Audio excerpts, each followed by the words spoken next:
Hello, and thank you for taking the time to listen to this presentation. My name is Gaddiel Garcia, and I will be delivering this presentation along with my teammates Morgan and James. Our presentation will give an overview on FreshAireUV, a U.S. manufacturing company, and we will overview on China, and we will give a recommendation if FreshAireUV should enter the Chinese market.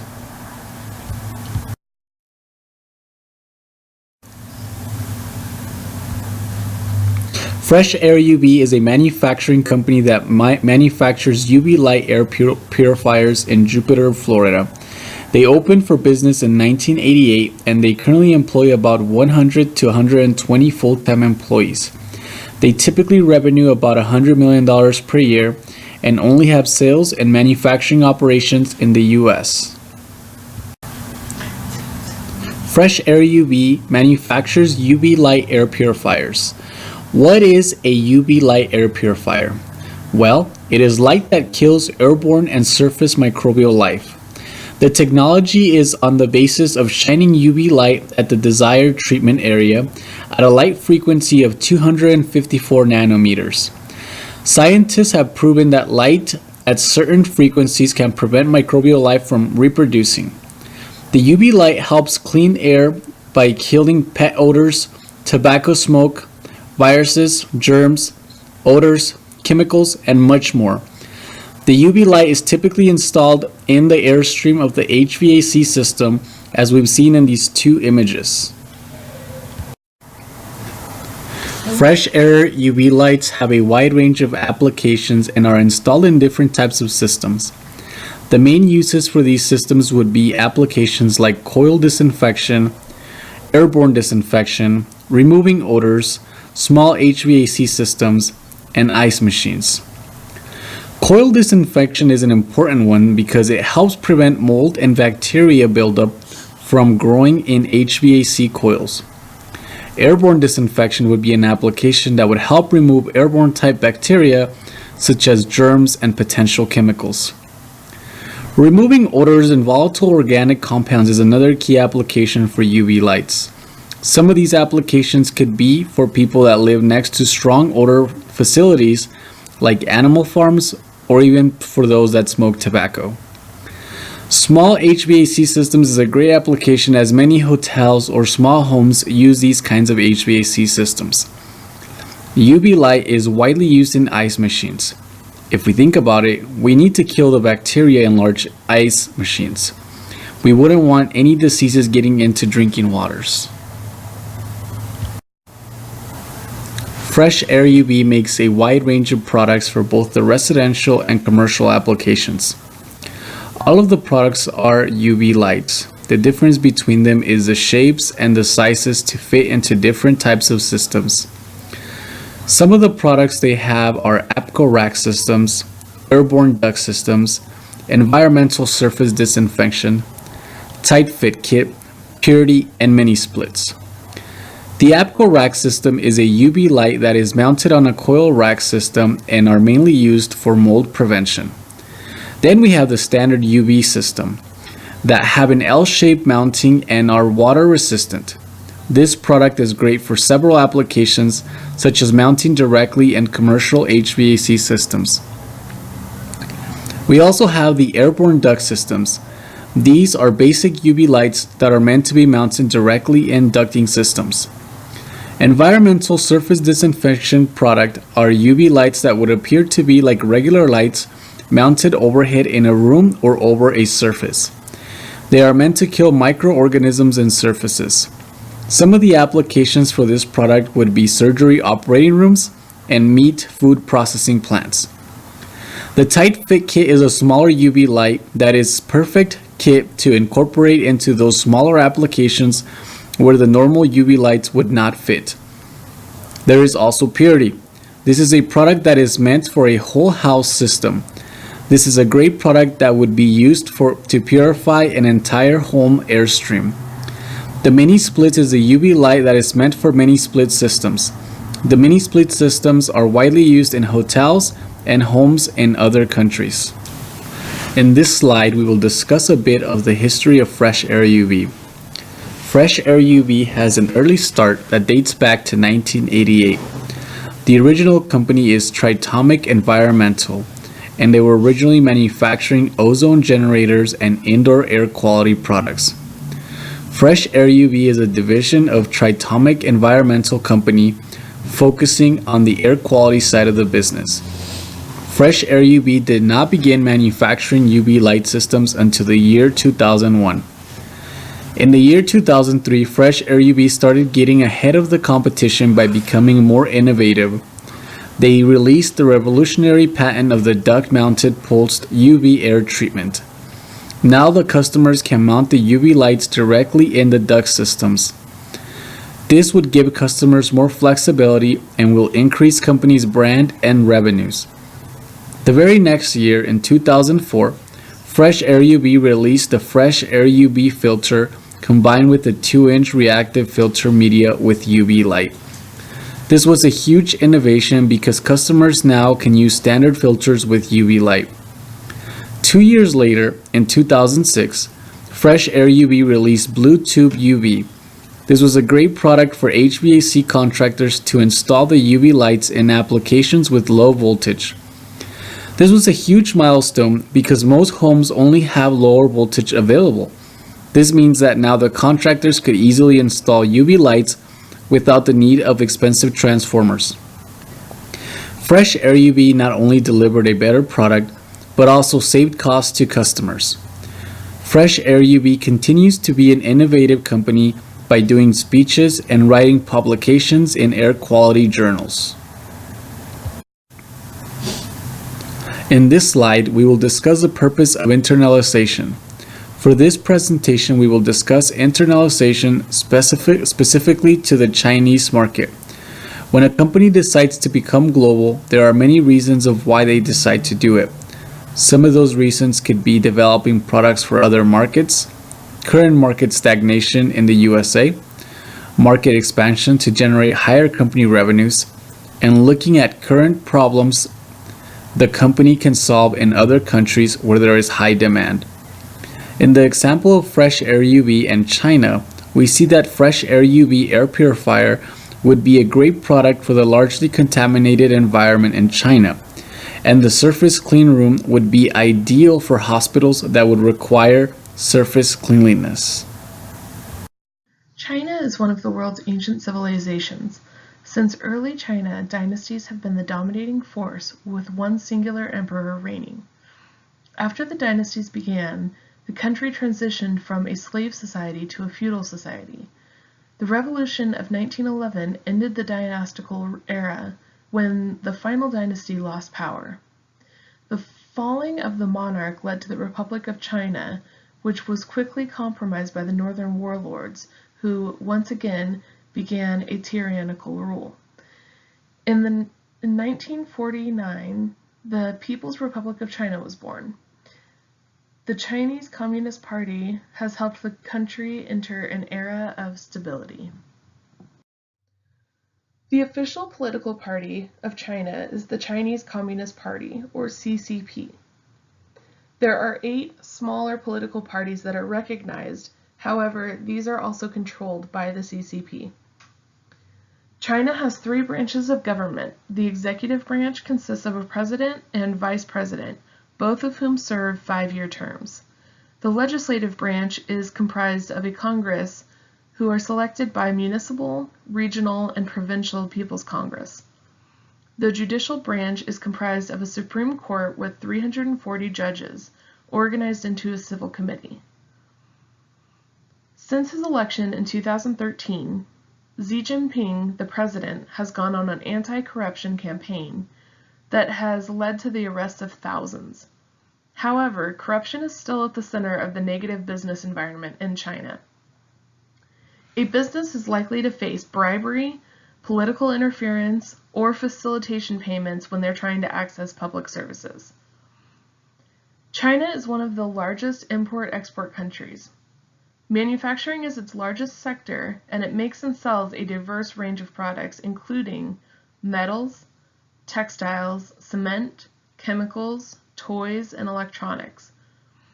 The country also has a large and emerging automobile industry, which is not recognized by the rest of the world.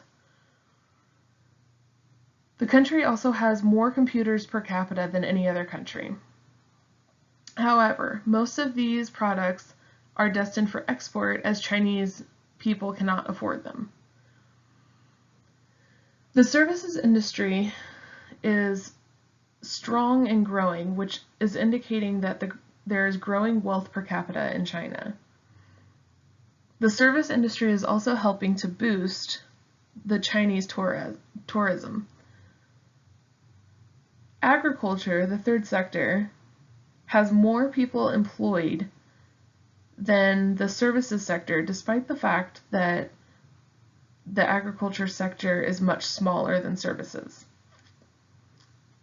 It is estimated that there are approximately 300 million farmers. However, there's also evidence to suggest that they're the least productive farms in the world.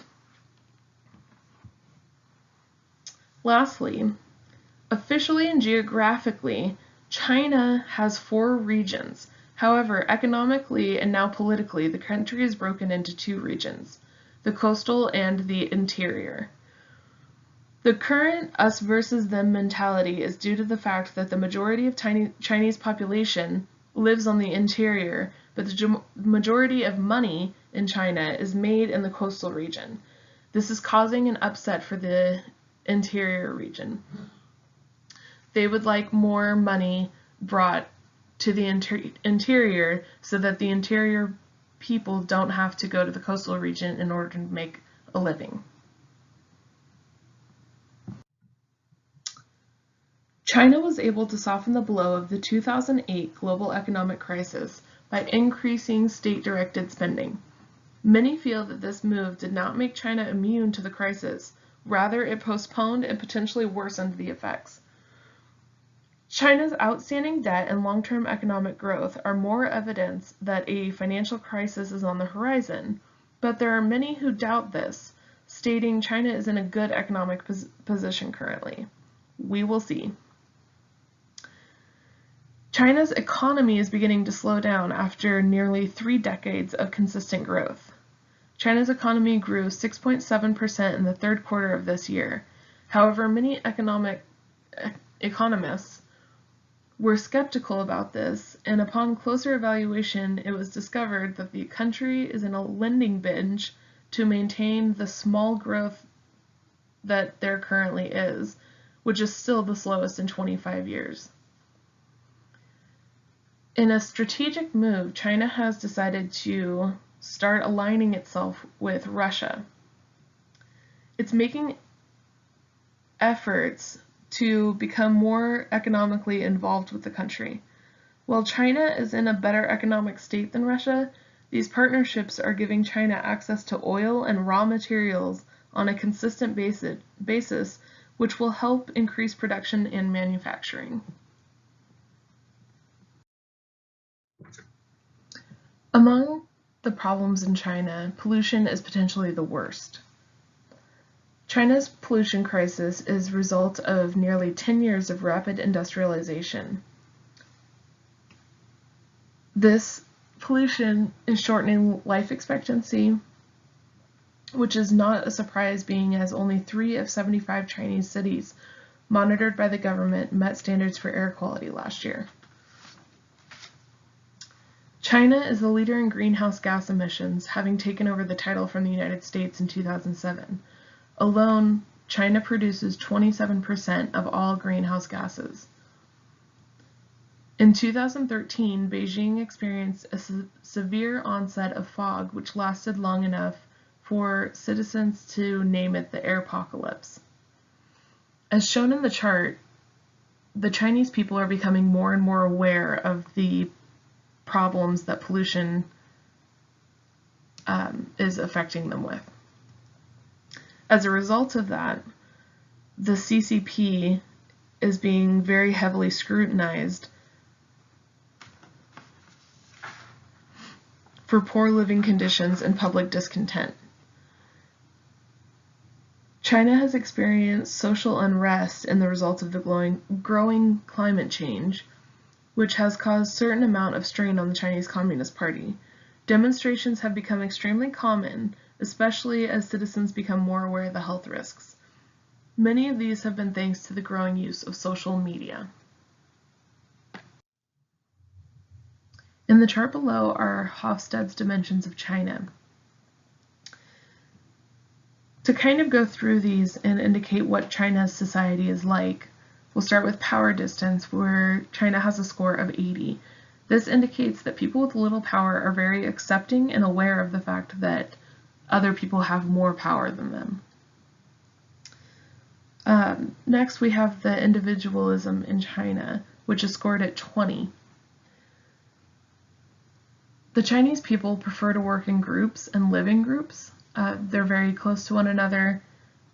They don't really like to have individualism both in work and at home.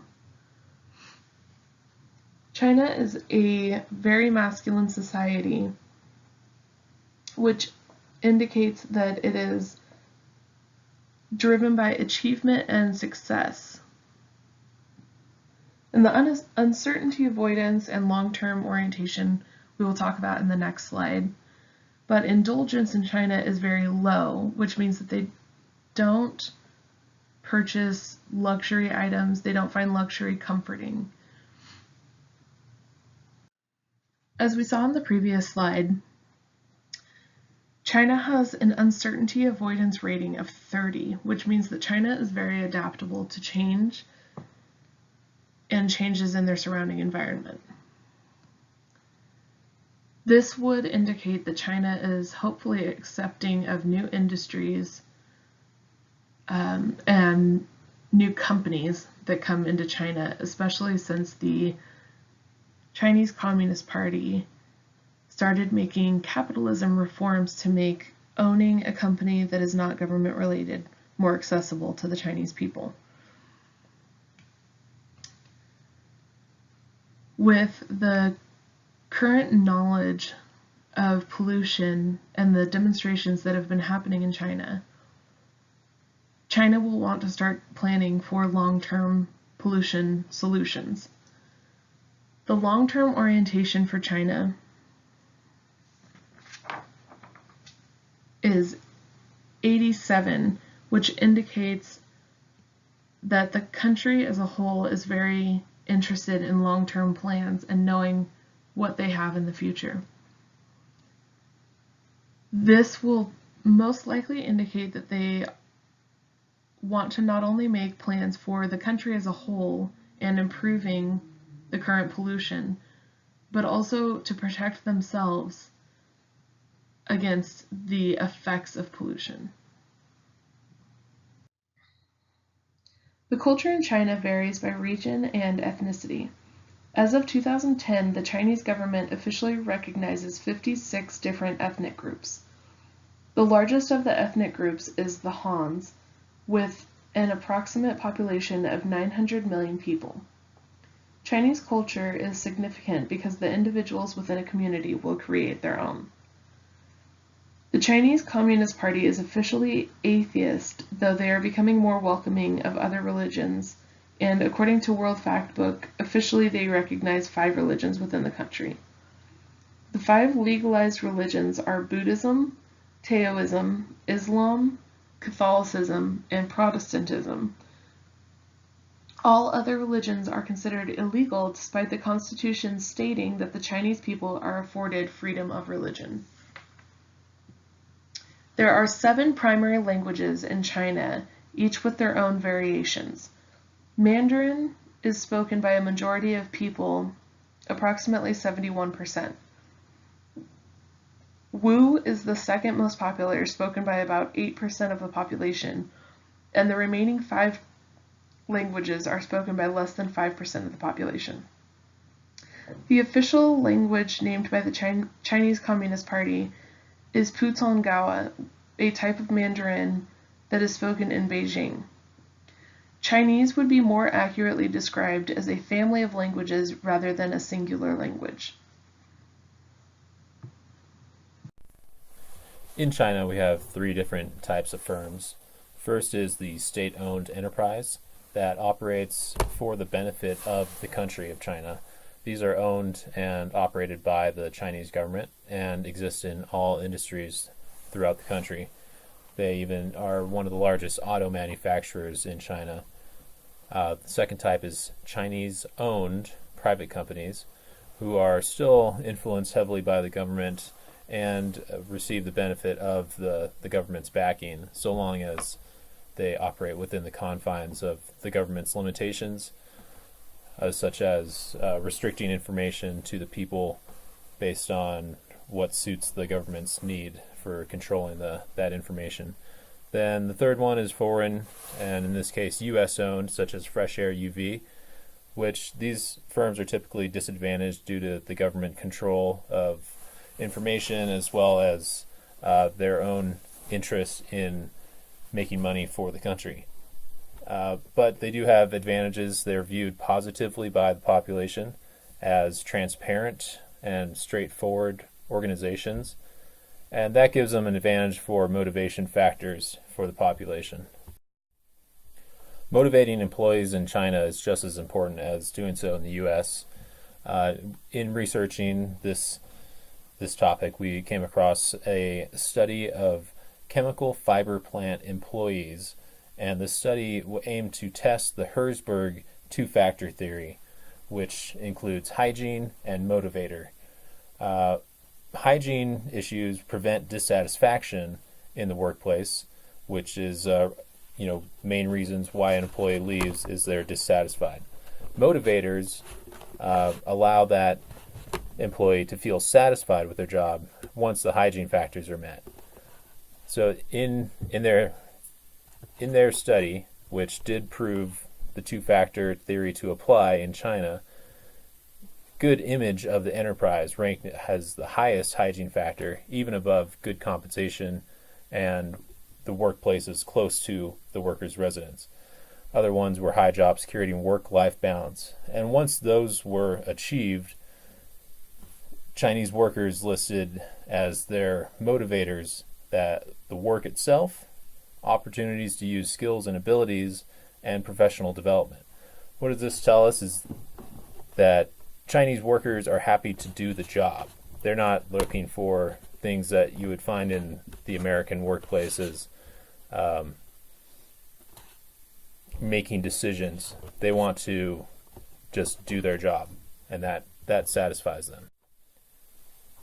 Chinese workers also need some sort of hierarchical communication protocol. They expect that their leaders will hand down tasks and assignments that are very specific to and detailed for what they are supposed to do. This would differ from the United States, where an outcome-based assignment might be typical in the U.S. If that's used in the Chinese workplace, you may have unintended consequences, such as an outcome that is not to specification or some other way not desired. And this can create an issue with communication because the employee is doing their best, but it's not the typical way that they're used to being communicated with.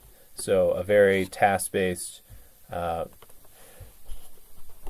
detailed assignment is required here. This plays in with the high power distance that we've seen in the Hofstede ratings, and there's a very low feedback loop from workers to leadership. It's very much a one-way street. When we're talking about communicating from leaders to workers, it's expected that those communications will be in Chinese to make sure that the worker knows exactly what is meant by the instructions. So having someone that is fluent in the local dialect is very important. Managerial profile and leadership profile fit sort of into that same classification of a hierarchical communication protocol, where there is a leader giving very specific directions. And with that being said, this operates in the context of the face culture, which is losing face, is a public humiliation, or retaining face is, keeping your pride, so to speak. So, given that communication may break down at some point, it's important to understand the face culture and not allow your workers to lose face, which will be humiliating to them and cause dissatisfaction. So when those breakdowns occur, it's better to coach in private or some other, important to phrase your criticism or critique so that it does not appear that the worker was in the wrong, even if he or she definitely was. And that goes doubly so for up the chain of command. It would be highly unusual for a worker to point out a bad decision on the part of his manager or leader. Doing so would, be doubly humiliating for the leader. This is rooted in Confucianism. Confucius was a philosopher, and it's the basis of both the religion and cultural values that are ingrained in Chinese life. So relationships are classified, according to Confucianism, into 5 categories. And the primary one for work relationships is the ruler to subject. And that's why you have that hierarchical communication, those managerial and leadership profiles, and the lack of a feedback loop from workers to leadership. This basically means that knowledge of Confucianism is essential to business dealings. And then there's the concept of guanxi, which is based on Confucianism as well. This is essentially relationships, and to an outsider, it is nepotism to a fairly great degree. Anyone in China will feel obligated to hire his brother or friend or family friend rather than the most qualified candidate because of guanxi. And it's an absolutely essential piece to understanding business dealings in China. And as an outsider, it's most likely going to be required that you purchase guanxi from political leaders, local officers, and business partners, etc. This will be part of the setup process in setting up shop in China. Intellectual property rights in China are not the same as they are in the US or many other countries. It's very important to realize that intellectual property rights are not upheld the way that we do in the United States. There have been several high-profile cases where companies have had intellectual property stolen while operating in China, and this is both due to competition as well as the state trying to extract as much information. Part of the problem is that state will share stolen information with their own companies, state-owned enterprises, or as well as private firms in China to give them a competitive advantage in the global marketplace. And they do this because it really affects the bottom line of China's standing in the world at a great cost because of their known for corruption at this point and theft of intellectual property. But the point is that it is a reality of the situation that you may have your systems attempted to be hacked or communications could be intercepted. And this really goes to the point of if you're operating in China, you're going to create your own competition. So others will eventually find out the technology you're using, how to recreate it, and then that'll be a new competition in the market for you.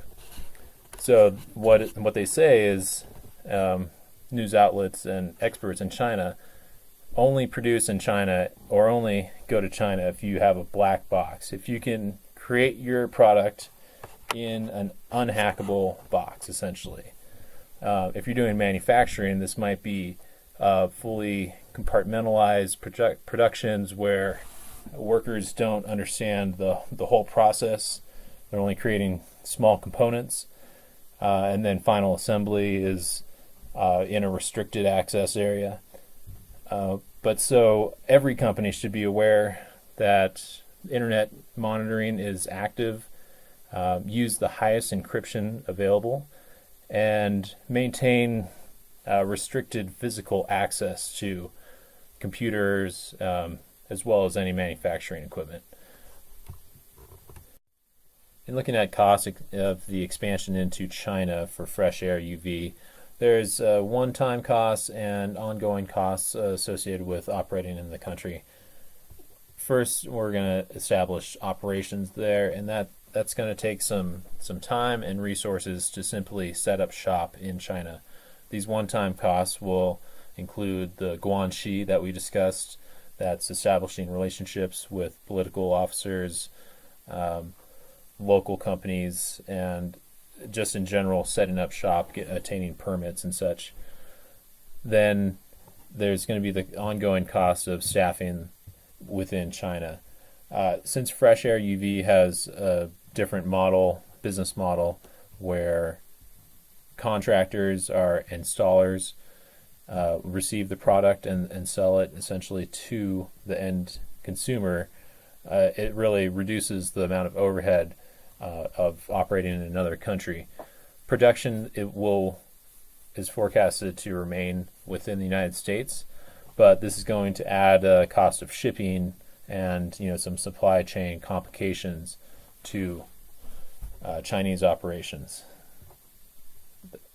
Then other costs are potential loss of trade secrets, and we'll want to market within China as both a manufacturing solution for clean rooms as well as directly to consumers, as to address pollution concerns within the home. Benefits of operating in China, of course, the enormous market there would eventually justify if sales can be made and growth within the market. Huge potential upside for growth in China. This product, home and business air cleaning equipment, satisfies current and ongoing need with pollution, as well as manufacturing, which is growing in China. We have estimated our figures due to not achieving or attaining financial information from the company at this time. So we'll take a look at what the next steps would be for refining our assessment. The greatest risk for FreshAireUV with operating in China is the potential loss of intellectual property. If that ever came true, it would essentially negate their presence in China, and it would erode their market share within the States as well. So that is the greatest concern. Other risks are of losing investments and sunk costs. So those one-time costs aren't coming back, but we also expect to have some investments within the country that could be lost if the government, for example, forces out the company due to creating their own company of a similar nature and just wanting to reduce the competition in the Chinese market. So that would be those would be the risks right there. Given that we're basing our cost-benefit analysis on assumptions of the company, we'll need to take a look at the financials to rework our assumptions if and when FreshAir chooses to proceed or pursue China as an option. Our recommendation to FreshAireUV is that they do not pursue China as a viable internationalization country. There is simply too great of a risk that intellectual property is compromised when you're doing business in China. Otherwise, it's a great potential market. There's huge upside, and the payback could be within 2 years, 1 year after establishing operations, if intellectual property is protected. But the loss of IP would be devastating to a company like FreshAireUV that is based on innovation, research and development, and has sunk immense costs into developing their product. That concludes our presentation for Fresh Air UV. Thank you for listening.